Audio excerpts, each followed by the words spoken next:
यही ना कहता रहे कि खुदा कुछ नहीं कहता, खुदा ने इंसान को उसकी खुद मुख्तारी के लिए पैदा किया है, इंसान जो कुछ मर्जी चाहे कर सकता है। तो इससे ये मुराद नहीं कि बाइबल इसकी इजाजत हरगिज़ नहीं देती है कि इंसान खुदा के खिलाफ या पादरियों के खिलाफ कुछ बोलना शुरू कर दे या बकना शुरू कर दे। तो आगे हम कलाम मुकद्दस में से निकालते हैं कि खुदा उन्हें मना भी करता है।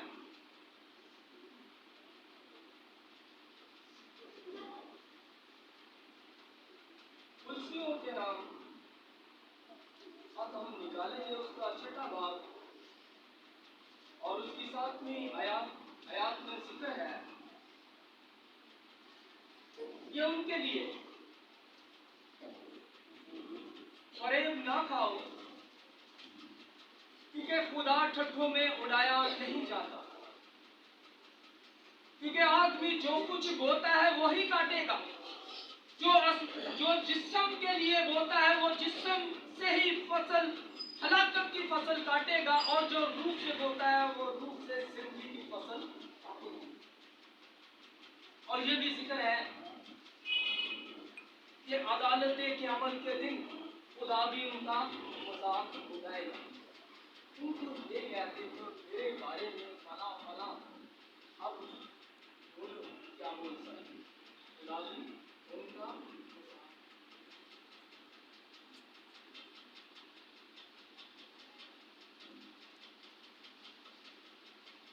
सरदार कहने का हमें ये दौर है, इसलिए लगता है कि ये दौर ऐसा सरदार कहने का जिसने यीशु मसीह के बारे में बहुत मुतालिया किया हुआ था। क्या किया हुआ था? मुतालिया किया, बहुत अच्छे तरीके से यीशु मसीह को जानता था। और इसका आपको जिक्र मिलेगा यूहन्ना की अंजील उसके 3 बाब में आपको जिक्र मिलेगा। वो बहुत अच्छे तरीके से यीशु मसीह को जानता था और उसने बहुत गहरे तरीके से यीशु मसीह की उस तालीम के बारे में मालूमात इकट्ठी की हुई थी, जानता था, वो जानता था। उसका नाम निकोदेमुस। क्या था? निकोदेमुस। और निकोदेमुस शाम के वक्त यीशु मसीह के पास जाता है। ये भी यहूदियों का सरदार कहता। क्या था? यहूदियों का सरदार कहता। और ये शाम के वक्त यीशु मसीह के पास जाता है, और जब खुदा यीशु मसीह के पास जाता है तो कहता है कि ऐ उस्ताद, हम जानते हैं कि तू खुदा की तरफ से उस्ताद होकर आया है, क्योंकि जो मौजज़े तू दिखाता है कोई और नहीं दिखा सकता। एक मौजज़ा मैं आपको शेयर करना चाहता हूँ कि कहा जाता है, लिखा है कि जो चीज अंदर से निकलती है वो नापाक होती है, नापाक करती है। जैसे कि हम उठते हैं, जैसे कि हम वॉशरूम में जाते हैं, तो वो चीज क्या है? नापाक, और नापाक करती है। और मेरे और आपके यीशु ने ऐसा मौजज़ा किया जिनसे उनकी आंखें खुल गई। यीशु मसीह ने जमीन पर थूका और जमीन से उस मिट्टी को धोया और अंधे की आंखों पर लगाकर उसे कहा कि पानी में धो, और धोते ही उसको नजर आना शुरू हो गया। उसे नजर आना शुरू हो गया। जो मुझसे तू करता है कोई और नहीं कर सकता। लोग कहते थे कि जहां 3 दिन के मुर्दे को कोई भी जिंदा कर सकता है, कोई भी जिंदा कर सकता है, और मेरा और आपका यीशु चौथे दिन लाजर की कब्र पर जाकर कहता है, ए लाजर कब्र में से निकला। और लोग हैरान कुन हो जाते हैं कि 3 दिन का मुर्दा तो हम सुनते आए हैं, सभी जिंदा करते हैं, ये कौन सी शख्सियत है जिसने चौथे दिन के मुर्दे को भी जिंदा कर दिया? और यीशु मसीह बड़ा सरदार है,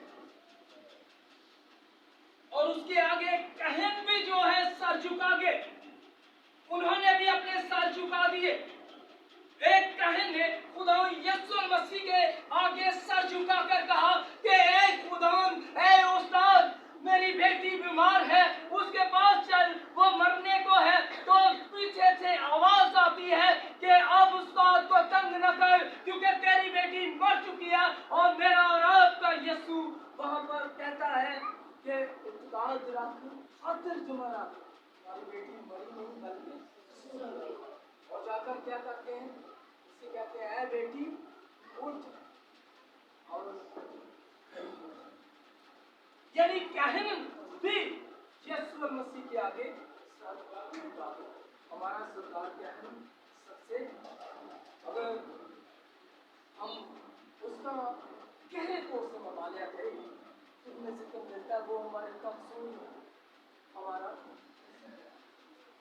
वो हर बात में आजमाया गया फिर भी वो काबिल। हालेलुया जी। तो हमें जब भी बाइबल मुकद्दस का मुतालिया करना है तो उन बातों को याद रखना है कि यीशु मसीह के ये करदार भी उन्हीं में शामिल है। अगर आपसे कोई बात भी करे तो आप कह सकते हैं कि ये यीशु मसीह का करदार है। अगर नबी है तो भी ये करदार है, बादशाह है तो करदार है। हकीकत में वो बादशाहों का बादशाह खुदावंद का खुदा है। और यूहन्ना आरफ भी वहाँ पर जब रूह में उठाया गया तो उसने देखा कि एक तख्त है और तख्त पर कोई बैठा हुआ है,